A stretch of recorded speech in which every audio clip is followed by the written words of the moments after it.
Can people with different sex drives have happy, healthy sex lives?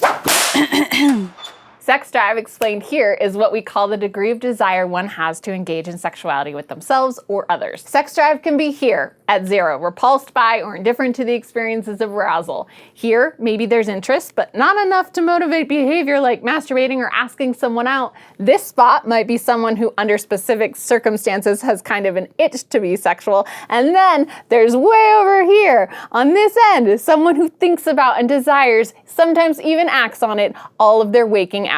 No one here is wrong or broken or superior or inferior because of their natural place on this spectrum. But I'm talking about something separate. People who have happy, high, and low sex drives but struggle with bringing those together in relationships. Going the way of a professional is certainly one option. In session, I may learn any number of things, like there's a lack of knowledge about the body and how to please it, and sometimes a loss of attraction or struggles with body image, or someone isn't doing anything socially to bring new energy to the relationship. Maybe there's an affair, little energy-sucking children, work stress, school stress, fear of getting pregnant stress, long distance, closeted things like gender orientation. It could be one or many of these factors. It's less important to me what causes it and more important to me how you react to it. We all have different food appetites, so why does it hurt so much when we have different sexual appetites? The first culprit, and an exercise in awareness of the bigger problem, bad sexual education. No one is teaching this. Grown-ups rarely talk to youngsters about how much they're driven sexually, and movies, sitcoms, books, porn are all scripted, edited fantasy. Where do you learn except the trial and error of your own relationships? You'll need to grieve this and the time you've spent trying to manage such an uncomfortable discrepancy in your relationship.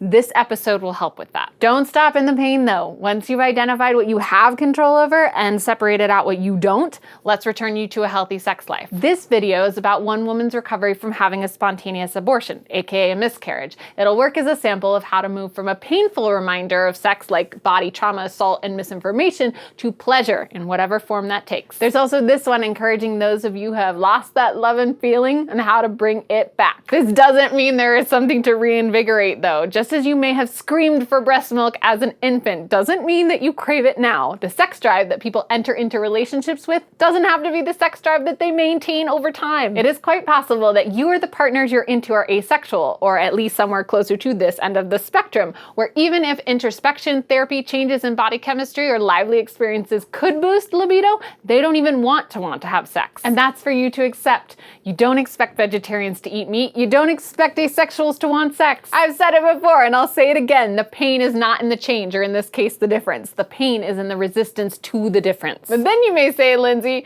but what if I want to have sex and then they don't? Or I don't want to have sex and then they do? Exactly, the pain. You're resisting it. When you can accept the reality of the situation, my hope for you is that you'll get a flood of curiosity. The energy you expend fighting what is will instead go to the amazing problem-solving skills you already have. Knowing what you want and communicating to find mutually beneficial options is Sexplanations 101. Don't tell me that after 150 videos, your imagination is limited. No one has perfectly matched sex drives. What we do have are choices. You can choose to focus your attention on the elements of our sexualities that are similar, maybe something like dressing sexy or wearing sexy scents. You can choose to explore your own sexuality and the erotocentricity that may constrict sexual expression. You can choose to make a list of 26 non-black and white options like I did in this video for How to Adult. And you can choose to break up. Whatever choice you make, protect yourself and stay curious. A big thank you to all the patrons who voted for me to cover this topic and give me the opportunity to reflect on what an amazing catalog of videos we've built as a community. I appreciate the support so much.